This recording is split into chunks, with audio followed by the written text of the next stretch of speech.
I hope घर पे होंगे, सुरक्षित होंगे और अपनी जो स्टडी है या तो आपने उसको स्टार्ट कर दिया होगा, अगर नहीं कर रखा है तो आज से आप अपनी स्टडी को स्टार्ट कर दीजिए। और साथ ही साथ में स्टडी तो आपको करनी ही करनी है, साथ साथ में थोड़ा एंजॉय भी करते जाइए। आपको इसी टाइप के वीडियो सेंड करती रहूँगी मैं, जिससे आपका नॉलेज भी इंक्रीज होता रहे, आपका सिलेबस भी होता रहे, आप साथ में एंजॉय भी करें, बोर फील नहीं करें आप। तो इसी को ही कंटिन्यू कर रहे हैं। देखो 12वीं क्लास की जो जीव विज्ञान है उसके अंदर हम आज फर्स्ट यूनिट की बात करेंगे, ठीक है। फर्स्ट यूनिट में कितने चैप्टर है हम उसकी बात करेंगे पहले, और वो जो यूनिट है वो आपके एग्ज़ाम के अंदर कितने नंबर की आती है, ठीक है। उस यूनिट के अंदर जो चैप्टर शामिल किए जाते हैं वो चैप्टर भी आपके बोर्ड एग्ज़ाम के अंदर कितने नंबर के आते हैं, इन सबको अपन देखते हुए आज जो सिलेबस है उसको अपन आगे बढ़ाएंगे। तो आई होप आपको अच्छे से समझ में आएगा, मैं कोशिश करूँगी कि आपको अच्छे से समझ में आए। अभी कहा था कि सिलेबस के साथ साथ में आप इंजॉय भी करें, दोनों ही टाइप के काम होंगे। तो देखिए आपके सिलेबस के अंदर जो आपकी यूनिट फर्स्ट है, ठीक है, जो इकाई प्रथम जो इकाई है आपकी, इसके अंदर जो चैप्टर शामिल किए जाते हैं वो फर्स्ट 1, 2, 3 और 4, ये 4 चैप्टर, और चारों के चारों चैप्टर आपके किससे संबंधित है, ये आपके संबंधित है प्रजनन से, ठीक है। किससे संबंधित है, प्रजनन से संबंधित है। हमारी बायोलॉजी की यही खास बात है कि एक यूनिट में जितने चैप्टर आएंगे वो सभी चैप्टर एक दूसरे से संबंधित होंगे। अगर हम चैप्टर को बाय द वे मान लीजिए मैंने 1% आपको चैप्टर 3 शुरू कर दिया होता, चैप्टर 2 शुरू कर दिया होता, हाँ हालांकि आप समझ जाते हैं, ऐसी कोई बड़ी बात नहीं है, लेकिन एक वही बात है कि एक तो अपन लो लेवल से चल कर के हाई लेवल तक पहुँचे तो वो बात हमारे अच्छे से समझ में आए, इसीलिए 1, 2, 3, 4 कंटिन्यू करते चलेंगे। जब ये 4 चैप्टर कंप्लीट हो जाएंगे तो हमारी फर्स्ट यूनिट भी कंप्लीट हो जाएगी। हमारी जो फर्स्ट यूनिट है ये फर्स्ट यूनिट एग्ज़ाम में 11 नंबर की आती है, आपको एक तो ये बात ध्यान में रखनी होगी। अब दूसरी बात ये है कि ये जो 11 नंबर है हम उसका डिवाइडेशन चैप्टर के अनुसार करेंगे। हम ये नहीं देखेंगे कि जो यूनिट है वो 11 नंबर की है तो हम 11 नंबर को डिवाइड कर दिया, मैं कह दूँ ये 1 नंबर है, 2 नंबर है, ये 3 नंबर का, ये 4 नंबर का, तो ऐसे आपको पता नहीं चलेगा बिल्कुल भी। तो हमें क्या करना होगा, ये जो 11 नंबर है इन 11 नंबर को कहाँ से डिवाइड करते हुए चलना होगा, चैप्टर के अकॉर्डिंग डिवाइड करते हुए चलना होगा। जैसे जैसे अब मैं चैप्टर करवाती जाऊंगी आपको ये बताती जाऊंगी ये चैप्टर एग्ज़ाम के अंदर इतने नंबर का है। 2013 से लेकर के 2017 तक ये क्वेश्चन आए हुए हैं इस चैप्टर में से। तो आप ये मान के चलो 99% 2013 से लेकर के 2017 का जो आपका पेपर हो चुके हैं बोर्ड के पहले के, वहीं से आपके क्वेश्चन आ जाते हैं। तो क्योंकि अब आप मान के चलो 2013 से लेकर के 2017 तक कोई इम्पोर्टेंट क्वेश्चन बचा ही नहीं, तो ये भी दिमाग के अंदर नहीं वजन डालना आप लोगों को कि पेपर किस टाइप का आएगा। तो आप लोगों को हर टाइप के क्वेश्चंस में लिखवाऊंगी। जैसे चैप्टर ख़त्म हो गया, चैप्टर ख़त्म होते ही 2013 में कौन से क्वेश्चन है, 2014 में कौन से, 2015, 2016, 2017 सारे पेपर हो गए। सप्लीमेंट्री के जो पेपर होते हैं उसके क्वेश्चंस भी आपको लिखवा दिए जाएंगे, तो कोई क्वेश्चन बचेगा ही नहीं जी, आपको पता नहीं चले कि इस टाइप का कोई क्वेश्चन है क्या। तो अब जैसे चैप्टर फर्स्ट है, मैंने ऊपर नाम लिख रखा है, देखो मैंने आपको क्या देखा, प्रजनन की है पूरी इकाई, 1 से लेकर के 4 तक के पाठ आएंगे। अब हम कौन सा शुरू करने वाले हैं और इकाई कितने नंबर की है, 11 नंबर की। तो आप अपनी कॉपी के अंदर यूनिट फर्स्ट चैप्टर 1 to 4 और नंबर कितने हैं, 11 नंबर। फिर उसके बाद में हमारा क्या रहेगा, जीवों में प्रजनन, क्या रहेगा, जीवों में प्रजनन रहेगा। आज हम केवल इस चैप्टर को समझेंगे, ठीक है।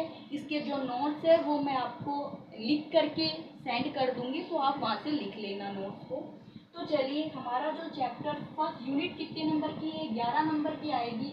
जो चैप्टर फर्स्ट है, पहला जो चैप्टर है उसका नाम है जीवों में प्रजनन, यानी प्रजनन। हमारी इकाई प्रजनन की है। सबसे बड़ी बात तो ये है, जब इकाई हमारी प्रजनन की, तो प्रजनन के बारे में पढ़ेंगे, सीधी सी बात है। तो ये जो चैप्टर है, ये चैप्टर आपके एग्जाम के अंदर आता है 2 नंबर का, ठीक है। अब वो 2 नंबर की बात देखो, ये है कई बार तो एक एक नंबर के 2 प्रश्न पूछ लिए जाएंगे आपसे। जैसे आपका जो पेपर आता है ना, सेक्शन ए, बी, सी और डी, ये है डिवाइडेशन का, ठीक है, ए बी सी डी। तो जो खंड ए है वो आपका 1 नंबर के क्वेश्चन आते हैं खंड ए के अंदर। तो कई बार तो क्या होता है कि ये जो खंड ए है, इसी में वो एक एक नंबर के 2 प्रश्न पूछ लेता है, तो नंबर तो 2 ही रहे। कई बार क्या होता है कि आपका जो खंड बी है, ठीक है, भाग बी है, ये आपके एग्जाम में आता है 2 नंबर का। कितने नंबर का आता है? 2 नंबर का आता है एग्जाम के अंदर। तो कई बार इस चैप्टर का वो पर्सन यहाँ दे देते हैं पूरा पूरा 2 नंबर का, लेकिन इस 2 नंबर की बात वही आ गई, फिर से वो 1+1 करके देगा। क्या देगा? 1+1 करके देगा। यहाँ वाले जो पर्सन आएगा आपको 1 नंबर वाला, यहाँ पे लगभग वो परिभाषा पूछेगा या पूरी परिभाषा दे देगा आपको, और एक लाइन में उसका आंसर पूछ लेगा। यहाँ जो 2 नंबर वाला आपके पर्सन आएगा, ये 2 नंबर वाला पर्सन किस प्रकार का आएगा? इसमें या तो समानता पूछेगा 2 के बीच में, या असमानता पूछे, यानी कोई भी 2 समानता बता दो, या फिर उससे संबंधित कोई भी 2 असमानताएं बता दो। तो जब आप 2 असमानताएं या उसमें पूछिए 2 समानताएं, तो अगर आप दो लिखोगे तो 2 नंबर देगा वो आपको, है ना। अगर आप क्या लिखोगे? 2 लिखोगे तो आपको वो 2 नंबर देगा। अगर आप एक ही लिखोगे तो सीधी सी बात है, वो आपको 1 नंबर दे देगा।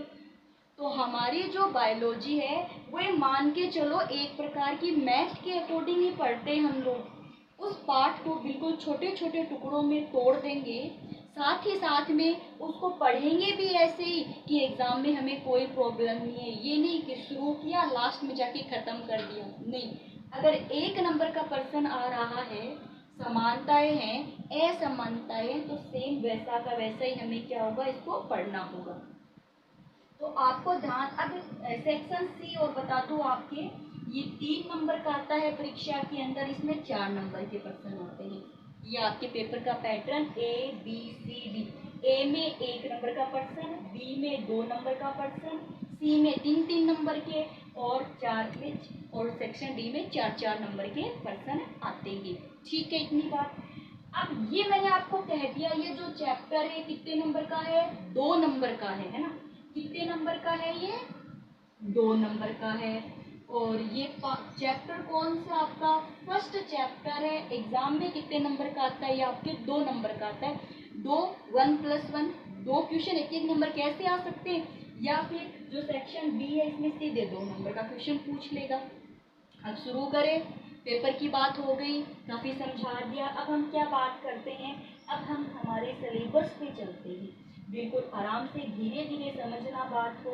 नहीं समझ में आए तो आप मेरे जो पर्सनल नंबर है आप उस पर मुझे मैसेज करके छोड़ देना, मैं आपको रिप्लाई कर दूँगी। ठीक है बच्चों, तो चलो अब हमारी जो बात आती है वो ये देखो, जीवों में प्रजनन, यानी कि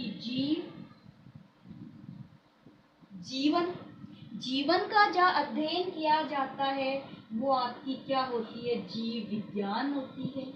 ये आप सबको पता है, जीवन का जो अध्ययन किया जाता है वो आपकी जीव विज्ञान होती है।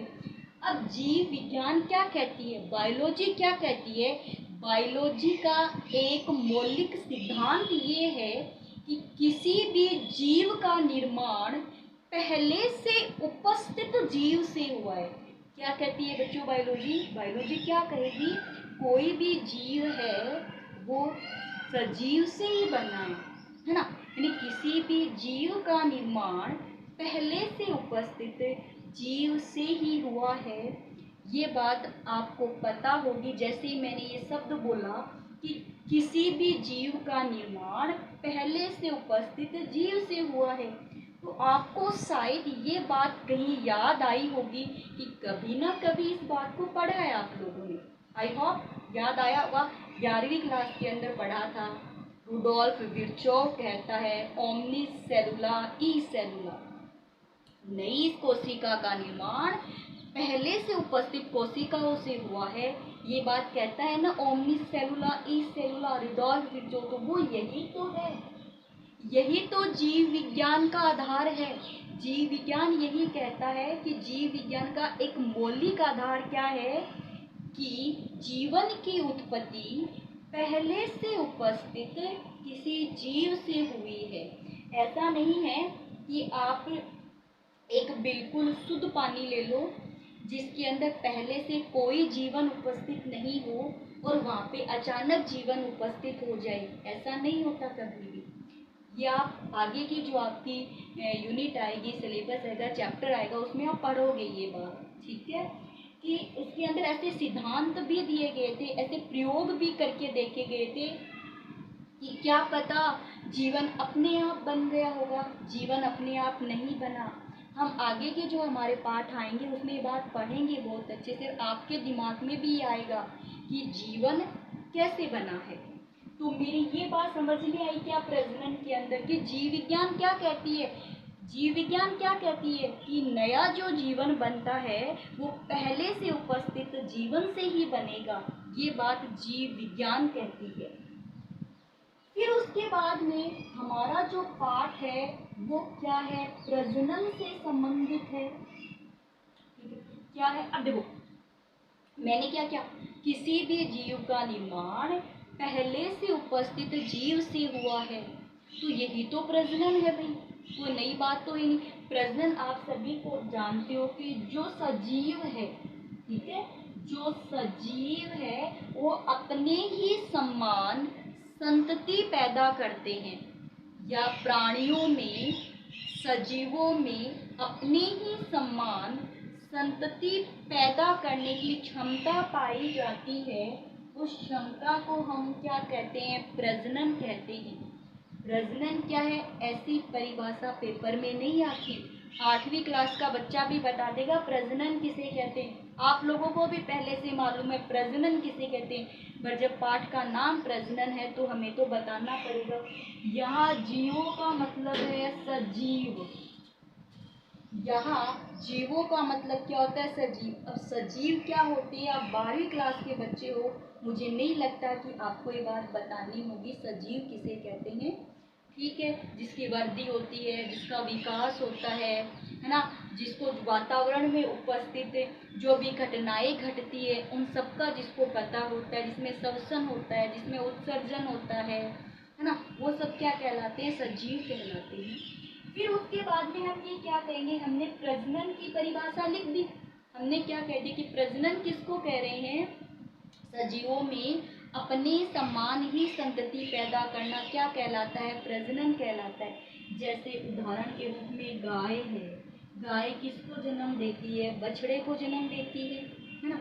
तो गाय ने बछड़े को जन्म दिया तो आगे जा कर के वो उसकी ही तो जाति कहलाएगा, उसके जैसा ही तो है वो, कोई अलग थोड़ी ना, ठीक है। तो वो जो प्रक्रिया है बायोलॉजी के अंदर वो क्या कहलाती है, वो क्या कहलाती है, प्रजनन कहलाती है। तो परिभाषा आप सबको पता है, अपने समान ही संतति पैदा करना क्या कहलाता है, प्रजनन की क्रिया कहलाता है। इतनी बात समझ में आ गई।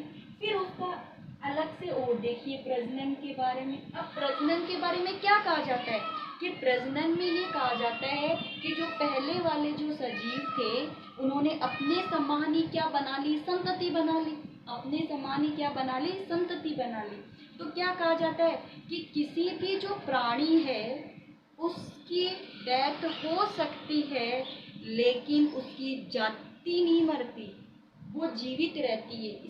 इस बात का मैं आपको उदाहरण जरूर दूंगी, बट आप लोग इतनी बात समझिएगा कि जो प्राणी है, जो सजीव है, जो प्राणी है उसकी मृत्यु हो जाती है लेकिन उसके लक्षणों की मृत्यु नहीं होती, उसके वंश की मृत्यु नहीं होती, उसकी जाति की मृत्यु नहीं होती है, ठीक है, ये बात हमें कौन बता रहा है? ये हमें प्रजनन बता रहा है। अब सोचो कि मैंने जो ये शब्द बोला, थोड़ा सा शायद आपको टफ लग रहा हो कि मैंने ये बोल दिया कि जो प्राणी होते हैं उसकी तो मृत्यु हो जाती है लेकिन जाति की मृत्यु नहीं होती।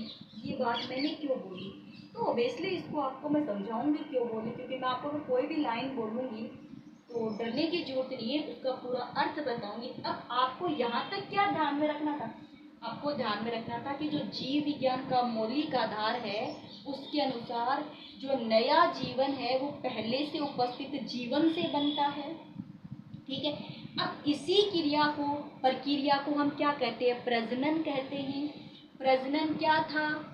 परिभाषा आपको पता है। प्रजनन के अनुसार हम क्या कह सकते हैं? कोई भी प्राणी है वो उसकी मृत्यु हो सकती है लेकिन जाति की मृत्यु नहीं होगी। मेरी बात आराम से, इस बात को आप यहाँ पे समझिए एक बार, है ना। आपका ही उदाहरण लूंगी, हम अपने मानव का ही उदाहरण लेंगे इसके लिए, तो ये बात हमारी ज़्यादा समझ में आएगी। देखिए, आपके जो दादा दादी है, ठीक है, हमारे जो दादा दादी है, इतनी बात हुई। हमारे दादा दादी से हमारे क्या है ना, जैसे आपके क्या हो गए? पिता हो गए, यानी इनके लक्षण किस में आ गए? आपके पिता में आ गए। इधर आपके नाना नानी लिख लो भाई, है ना, इस बात को समझने के लिए कि प्राणी की मृत्यु हो जाती है, जाति की मृत्यु नहीं होती। या आपके क्या हो गए? नाना नानी हो गए। आपके जो नाना नानी है वहां से आपकी माता हो गई। ठीक है, इनसे क्या बने हो? हम बन गए, या मैं आपको कहूँ कि भाई आप बन गए। इतनी प्रक्रिया, तो माता पिता है मिलकर के जो संतान बनाई है, जो क्या बनाई है? संतान बनाई है। वो संतान कौन हो? आप लोग हो कि नहीं हो? वो संतान तो आप लोग हो गए। या चलो छोड़ो आप लोग, मैं मेरा उदाहरण दे दूँ। मेरे दादा दादी, मेरे नाना नानी हैं, तो मेरे मम्मी पापा हो गए। मेरे मम्मी पापा से कौन हो गई? मैं हो गई। ठीक है, मृत्यु होना एक सत्य बात है। जो जीवित है उसकी एक ना एक दिन मृत्यु होगी। इन दोनों के लक्षण कहाँ हैं? यहाँ है। ठीक है, इन दोनों के लक्षण कहाँ हैं? यहाँ है। इनके लक्षण कहाँ हैं? यहाँ है कि नहीं है लक्षण? इनकी क्या हो गई? मृत्यु हो गई, खत्म कहानी। वो तो एक ना एक दिन होनी है, ऑब्वियसली सबको ही पता है ना। ये लोग इधर पे कर देते, नाराज मत हो ना कि इनकी तो मृत्यु कर दी, इनकी तो थी नहीं मैम, आपने मृत्यु कर दी ना, दोनों की कर दी, हो गई इनकी मृत्यु। अब मेरे बता, इनकी मृत्यु हो गई, है ना, ये प्राणी है ना, या फिर मान लो आप इसको इंडिविजुअल कह दो। इंडिविजुअल का मतलब अकेले, जो एक होता है, मैं एक इंडिविजुअल हूँ। कोई एक पढ़ रहे हो ना, तुम खुद एक क्या हो अपने आप में? इंडिविजुअल हो। अब ये इंडिविजुअल है, इसकी मृत्यु हो गई, बट इसके लक्षण तो चल ही रहे हैं आगे, एक पीढ़ी से दूसरी पीढ़ी, एक पीढ़ी से दूसरी पीढ़ी। एक ही तो पीढ़ी खत्म हुई है, सारी पीढ़ियां थोड़ी ना खत्म हो गई। तो इसीलिए कहा जाता है कि ऑर्गेनिज्म है वो मर सकता है, उसकी जाति नहीं मर सकती, क्योंकि लक्षण एक पीढ़ी से दूसरी पीढ़ी में स्थानांतरित हो रहे। इंडिविजुअल जा सकता है बट उसकी जाति नहीं जा सकती। मैंने जो शब्द बोला था ना कि जो ऑर्गेनिज्म है, प्राणी है, उसकी मृत्यु हो सकती है लेकिन जाति की मृत्यु नहीं होती। वो हमेशा क्या करते हैं? लक्षण है वो एक पीढ़ी से दूसरी पीढ़ी के अंदर क्या होते रहते हैं? स्थानांतरित होते रहते हैं। ठीक है, यहाँ तक क्या क्या ध्यान में रखना? प्रजनन किसे कहते हैं ये बात ध्यान में रखनी। दूसरी बात क्या कहनी कि प्रजनन ये कहता है कि जो लक्षण होते हैं वो एक पीढ़ी से दूसरी पीढ़ी में स्थानांतरित होते रहते हैं। देखो, आपने कभी ऐसी कहावत भी सुनी होगी कि हमारे यहाँ पे जो दादा दादी होते हैं, है ना, पड़ोस में किसी से सुना होगा कि भाई कोई वंश चलाने वाला चाहिए। ये बात आपने सुनी होगी कि कोई क्या चाहिए? वंश चलाने वाला चाहिए, ये बात सुनी। तो वंश चलाने वाली बात यही तो आ रही है कि बाय द वे यहाँ पर इनकी मृत्यु हो जाती तो इनके लक्षण कहाँ जाते? तो इनके जो लक्षण थे इनकी संतान में आ गए। है ना। यहाँ आगे यहाँ के जो लक्षण आगे वाली संतान में चले गए, तो ऐसे लक्षण एक पीढ़ी से दूसरी पीढ़ी में क्या होते रहते, स्थानांतरित होते रहते। ये बात आप लोग ध्यान रखोगे। फिर आगे और देखो, है ना, मेरी इतनी बात आपके समझ में आ गई कि प्रजनन क्या है और प्रजनन क्यों जरूरी है।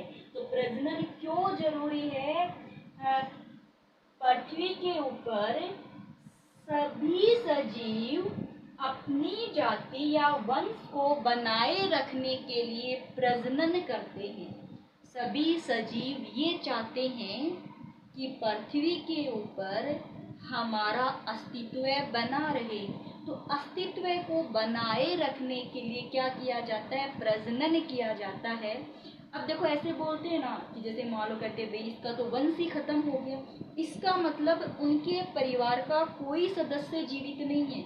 इसीलिए कहा जाता है कि इस परिवार का कोई सदस्य जीवित नहीं है, इसीलिए इनका पूरा का पूरा क्या खत्म हो चुका है, वंश खत्म हो चुका है। तो वंश को चलाने के लिए क्या किया जाता है, प्रजनन किया जाता है। तो आपको पूछ ले कि प्रजनन क्यों जरूरी है, तो आप क्या कहोगे, प्रजनन क्यों जरूरी है, तो आप क्या कहोगे, वंश को चलाने के लिए किसकी जरूरत होती है, प्रजनन की जरूरत होती है। लिखोगे सभी सजीव पृथ्वी पर अपना अस्तित्व बनाए रखने के लिए अपने समान ही संतति पैदा करते हैं। अपने समान ही संतति पैदा करना क्या कहलाता है, प्रजनन कहलाता है। सभी सजीव करते, ये ना कि केवल मानव करता है, ये ना केवल गाय करती है, ये ना होता, सारे करते, जो सजीव है वो सबके सब क्या करेंगे, वो सबके सब प्रजनन की क्रिया को करेंगे। ठीक है, चलिए अब उसके बाद में देखो मैंने अभी क्या कहा, दादा दादी थे, नाना नानी थे, माता पिता हो गए, हम हो गए, इनकी मृत्यु हुई कि नहीं हुई, ये बात हुई ना। तो ध्यान रखना, जिसका जन्म हुआ है, जिसका धरती पे जन्म हुआ है, एक ना एक दिन उसकी मृत्यु होनी है।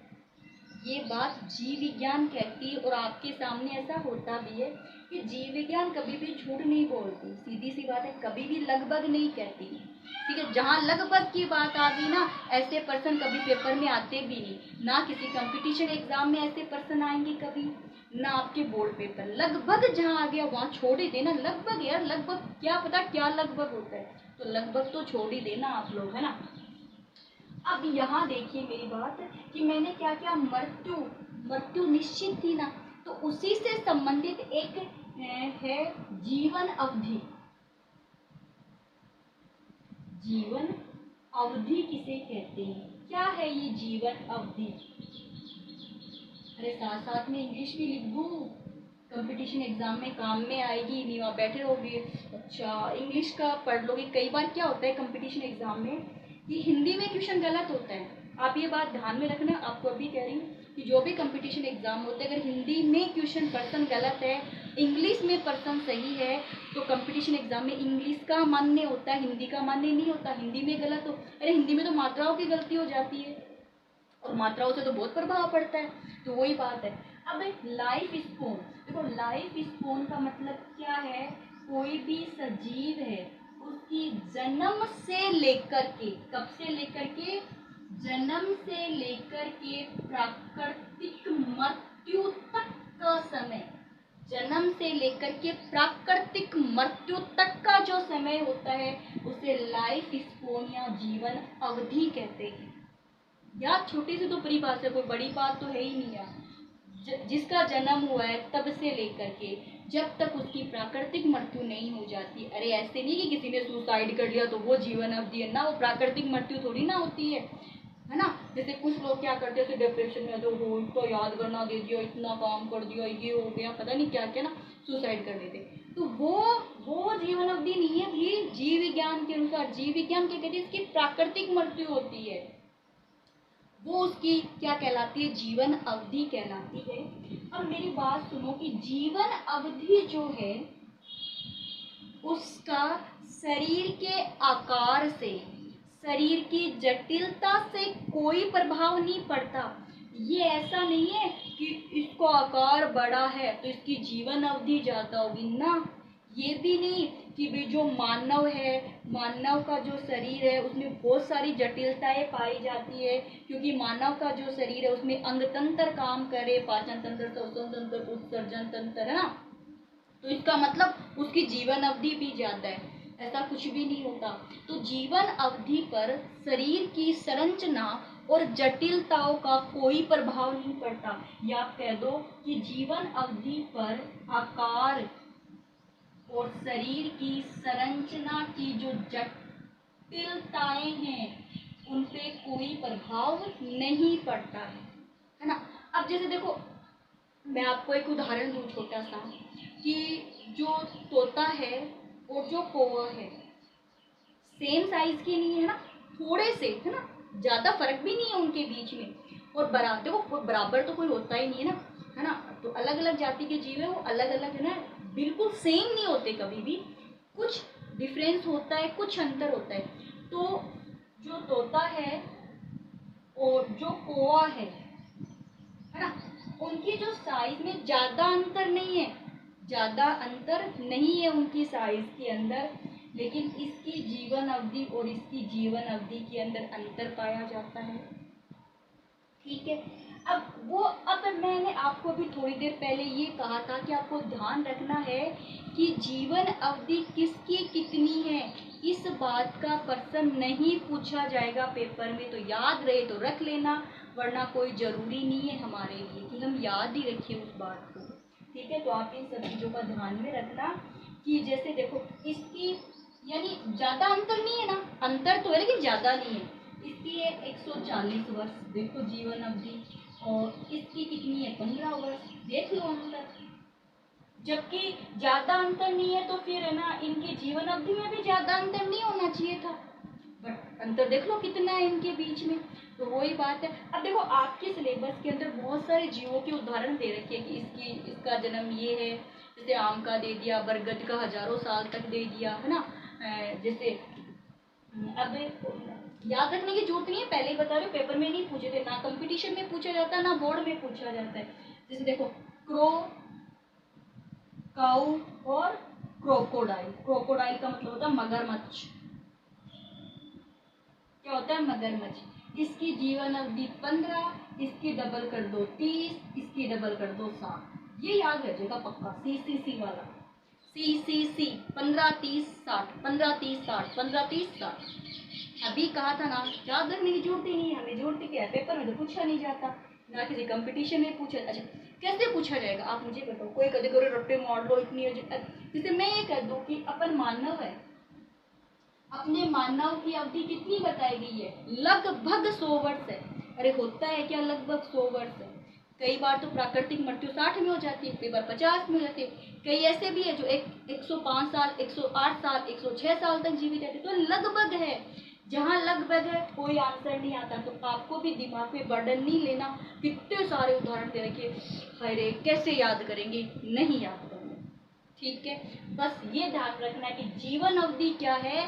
तो जीवन अवधि क्या होती है कि जन्म से लेकर के प्राकृतिक मृत्यु तक का जो समय, उसको जीवन अवधि कहते हैं। जीवन अवधि शरीर के आकार, शरीर की संरचनाएं और जटिलताओं पर निर्भर नहीं करती। बस इतनी सी बात आपको ध्यान में रखनी है। क्या क्या शुरुआत से क्या क्या किया, प्रजनन किसे कहते हैं, तो प्रजनन की आवश्यकता क्यों होती है, फिर उसके बाद में जीवन अवधि किसे कहते हैं। अब हमारा रहेगा प्रजनन की भूमिका क्या है जीवन में, है ना। तो हमारा अगला क्या रहेगा, प्रजनन की भूमिका क्या होगी जीवन के अंदर। तो प्रजनन की भूमिका देखते हैं हम लोग, यहाँ से मैं हटा दूं प्रजनन की भूमिका। देखो पहले क्या देखा, प्रजनन किसे कहते हैं, फिर प्रजनन से संबंधित हमने क्या देखा, प्रजनन का अर्थ देखा, कहा था ना कि उसकी जो जाति है उसकी मृत्यु नहीं होती, वंश की मृत्यु नहीं होती, वो वाली बात यहाँ पे आ जाएगी। फिर हमने क्या देखा, जीवन अवधि के बारे में देखा। अब हमारा अगला क्या रहेगा, भूमिका, प्रजनन की भूमिका। प्रजनन की भूमिका क्या है, प्रजनन की भूमिका। चलिए, सबसे पहली भूमिका क्या है? मैंने क्या कहा था कि सभी सजीव ये चाहते हैं कि धरती के ऊपर मेरे वंश का अस्तित्व बना रहे। तो अस्तित्व को बनाए रखने के लिए क्या किया जाता है? प्रजनन किया जाता है। तो हमारा पहला क्या रह गया? प्रजाति की निरंतरता बनाए रखने के लिए, प्रजाति की निरंतरता बनाए रखने के लिए, प्रजाति की निरंतरता बनाए रखने के लिए क्या किया जाता है? प्रजनन किया जाता है। अब आप देखो, इसके अंदर लिखने की क्या जरूरत है? खुद भी लिख सकते हो। सीधी सी लिखनी है कि सभी सजीव पृथ्वी पर अपने अस्तित्व को बनाए रखने के लिए क्या करते हैं? प्रजनन करते हैं, ताकि उनकी पीढ़ी आगे से आगे चलती रहे। एक पीढ़ी से दूसरी लगातार एक पीढ़ी चलती रहे। जैसे हमारे जो दादा दादी थे, उनसे पहले, है ना, उनके भी दादा दादी रहे होंगे, उनके भी माता पिता रहे होंगे, है ना, तो उनके दादा दादी, उनके माता पिता, फिर हमारे दादा दादी आगे, फिर हमारे मम्मी पापा आगे, हम आगे, ऐसे हमारी संतति भी आगे बढ़ती जाएगी। तो क्यों बढ़ती जा रही? ताकि पृथ्वी पर हमारा अस्तित्व बना रहे। तो सभी सजीव ये चाहते हैं, गाय है वो भी ये चाहती है कि गाय की जो प्रजाति पृथ्वी पे बनी रहे। ठीक है, भैंस है वो भी चाहती है कि मेरी प्रजाति पृथ्वी पे बनी रहे। एक कोशिका की अमीबा है वो भी ये चाहता है कि मेरी प्रजाति धरती पे बनी रहे। तो अपनी प्रजाति को धरती पे बनाए रखने के लिए क्या किया जाता है? प्रजनन किया जाता है। दूसरा है जैव विकास। जैव विकास, जैव विकास मतलब अपने आप को ज्यादा विकसित करना। प्रजनन जब होगा तो प्रजनन से क्या होगा? नई प्रजाति बनेगी, नए बनेंगे, नए लक्षण आएंगे उनके। देखो, दादा दादी के लक्षण मम्मी पापा में आ गए, मम्मी पापा के लक्षण हमारे अंदर, नाना नानी के मम्मी में आ गए, दादा दादी के हमारे पिता में आ गए, उन दोनों के लक्षण हमारे अंदर आ गए, तो हमारे अंदर तो एक नया ही लक्षण बन गया। और ऐसे उसको अपन क्या कहते हैं? जैव विकास कहते हैं। जैव विकास का सीधा सा मतलब क्या होता है कि हम किसी भी परिस्थितियों के अंदर अपने आप को अनुकूलित कर लेते हैं, उसे जैव विकास कहते हैं। और जैव विकास धीरे धीरे होता जा रहा है। जैव विकास का पूरा पाठ है हमारे पास में, हम वो पढ़ेंगे। जैसे मैं आपको एक छोटा सा उदाहरण देके चलूँ कि जैव विकास के अंदर ये कहा जाता है, एक छोटा सा उदाहरण है कि जैसे कहते हैं कि पहले जो जिराफ था उसकी जो आकार था वो डॉग के जितना था, है ना। वो छोटी जो घास वगैरह होती थी उनको अपने भोजन के रूप में ले लेता था। लेकिन कुछ प्राकृतिक आपदाएं ऐसी आई कि उस जगह पर जो घास है वो खत्म हो गई। अब वो बेचारा क्या खाए? तो उसको भोजन, अब भोजन तो चाहिए खुद को जीवित रखने के, बिना भोजन के तो जीवित रहेंगे नहीं।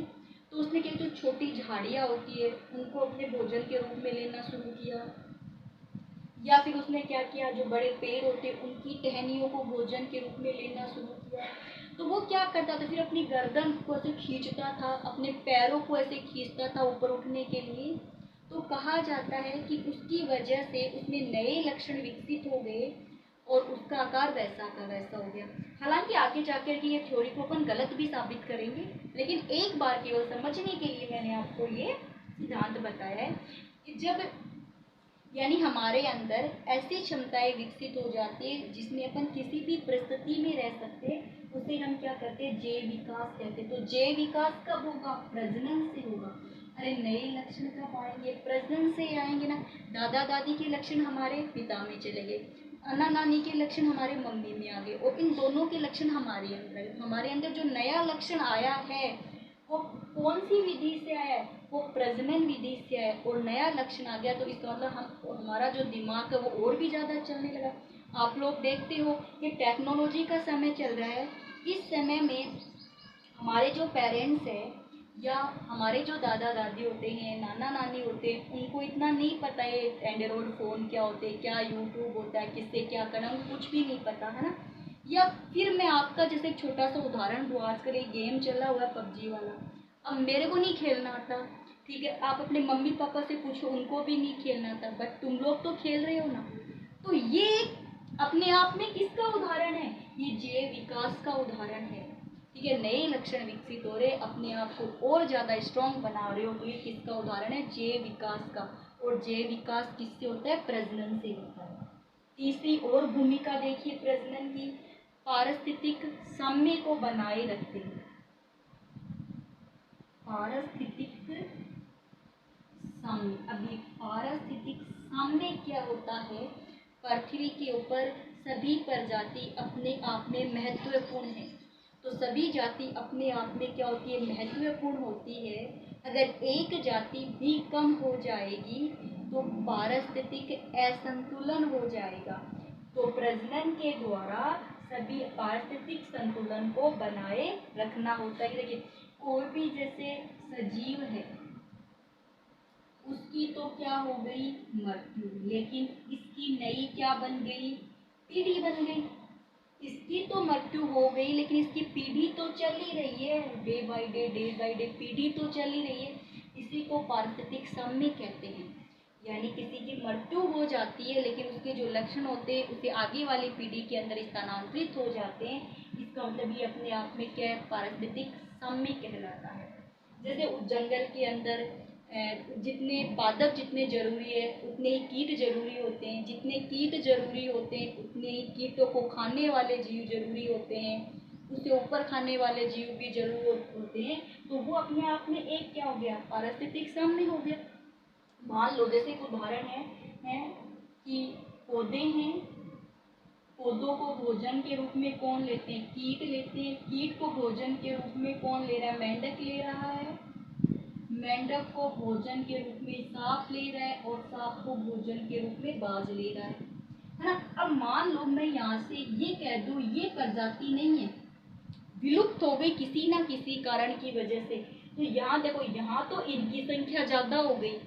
अब इतने सारे कीट ही कीट होंगे धरती के ऊपर। जंगल है, उस जंगल तो पूरे कीट ही कीट पाए जाएंगे। उन कीटों को खाने वाला तो कोई है ही नहीं, उसकी तो प्रजाति खत्म होगी। ये खत्म होगी तो साथ में ये खत्म हो गया, नीचे वाले खत्म हो गए। क्यों? सांप किसको खाएगा? जब सांप को भोजन नहीं मिला तो वो खत्म हो गया, और जब सांप खत्म हो गया तो बाज की प्रजाति फिर खत्म होगी। वो किसको अपने भोजन के रूप में लेंगे? तो सभी प्रजाति अपने अस्तित्व को बनाए रखने के लिए प्रजनन करती है, और यही जो प्रजनन की व्यवस्था होती है इसे ही अपन क्या कह देते हैं? पारिस्थितिक साम्य कह देते हैं। कि मृत्यु होने के बाद में लक्षणों का स्थानांतरण हो रहा है, विस्थापन हो रहा है, एक पीढ़ी से दूसरी पीढ़ी में विस्थापित हो रहे हैं। भोजन की व्यवस्था को बनाए रखने के लिए प्रजनन करना पड़ता है। ये रही भोजन की व्यवस्था को बनाए रखने के लिए भी क्या करना पड़ता है? प्रजनन करना पड़ता है। तो हमारा आज क्या था? प्रजनन किसे कहते हैं? ठीक है, प्रजनन का अर्थ क्या था? क्या कहा था मैंने प्रजनन के अर्थ के रूप में? कि जो प्राणी है, ऑर्गेनिज्म है, इंडिविजुअल है, उसकी मृत्यु हो जाती है, लेकिन जाति की मृत्यु नहीं होती। ये बात मैंने आपको समझा दी। दूसरा बात मैंने जीवन अवधि क्या होती है आपको ये बात बता दी। तीसरी बात मैंने ये बता दी जीवों में प्रजनन की भूमिका क्या होती है।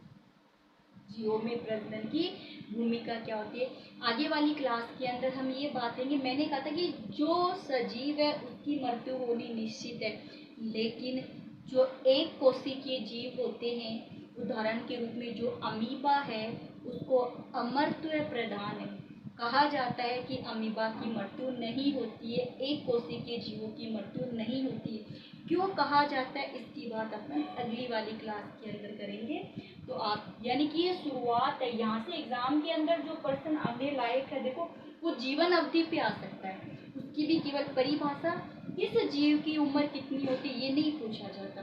यहाँ तक इतनी बातचीत थी, बाकी पूरा का पूरा टॉपिक केवल समझाने वाला था कि आप प्रेगनेंस के दौरान आप में क्या क्या लक्षण आ सकते हैं, ये बात बतानी थी। आगे हम पढ़ेंगे प्रजनन के प्रकार पढ़ेंगे, जहाँ से प्रश्न आता है पेपर के अंदर। ठीक है, 2 प्रकार है, अलैंगिक जनन और लैंगिक जनन, दोनों में अंतर पढ़ेंगे, दोनों के प्रकार पढ़ेंगे। बट ये नेक्स्ट क्लास के अंदर करेंगे, तो आप वीडियो को अच्छे से देखना।